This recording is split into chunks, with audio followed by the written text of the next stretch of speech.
best of any good story comes when you reread it, preferably after a lapse of some years. If it's good, the second reading is as enjoyable as the first.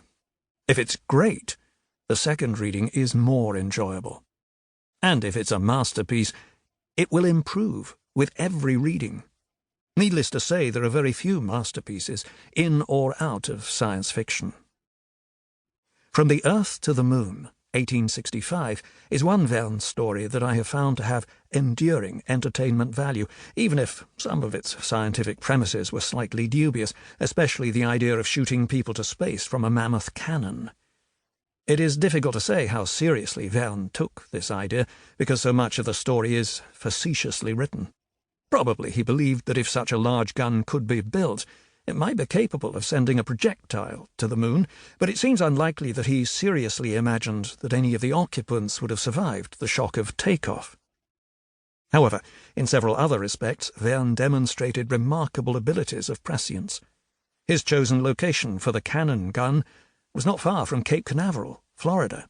He was the first to conceive the free return trajectory, the idea that it would be possible for a projectile to go around the moon and then return to Earth. Upon such return, Verne was again the first to suggest the use of water, oceans, as a medium for landing one's spaceship in, the idea of splashdown. As I covered the Apollo moon landings for CBS television in the late 1960s and early 1970s, I couldn't help thinking over and over again how Verne had anticipated a good part of the overall scenario a century ahead of anyone else. Verne was a master in taking us on intriguing journeys to far corners of our planet, and beyond. In Jules Verne, the biography, William Butcher takes us on an equally interesting story through the life of the author, which has been hidden beneath layers of fiction and misconception. I'm confident that this book will help set the record straight, while enhancing our understanding and appreciation of one of the greatest storytellers of all time. Introduction. Jules Verne is an invisible man. Probably the most translated writer in the world, he remains the opposite of a classic, a household name from Teesside to Tibet, but shunned by the school curricula and histories of literature. Although his intelligence and technique have created hypnotic page-turners, some bookshops seem unaware he actually wrote novels. The present edition is updated and revised from Jules Verne, The Definitive Biography, New York, Thunder's Mouth, 2006. It incorporates extensive new material about the radical changes forced on Verne's novels. But why study the life of Jules Verne, 1828 to 1905? Quite simply, to understand his influence on the modern world, arguably as great as anyone's. Verne is one of the most read of all writers, 9 times as much as the next Frenchman. He invented a new genre, although not the one associated with his name. His books dominate the box office.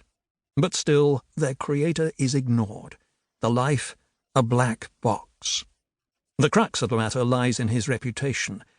There has been a misunderstanding of Verne's work in Britain and America. He did not write for children. He cannot be said to have published science fiction. And he was not pro-technology. Of his many scores of works, 3 are world-famous. In Journey to the Centre of the Earth, 1864, Dr. Liedenbrock and Axel enter the crater of Snæfellsnes in Iceland and head down through the strata of geological time. They discover a lost world containing the body of a white man, live sea monsters, and a gigantic figure herding mastodons before riding a volcanic eruption back up to the surface. 20,000 Leagues Under the Seas, 1869, to give the right title, presents Captain Nemo and his beloved Nautilus through the eyes of his obtuse prisoner, Dr. Aronnax. The two commune with the ruins of Atlantis, dive below the ice cap to conquer the South Pole, fight off hordes of Papuans and giant squid, and finally plunge into the maelstrom. But much of the interest comes from the anguish gripping the sombre captain, and at the end, a shocked Aronnax concludes that he is going round sinking ships. The published versions are summarized here. The manuscripts are very different.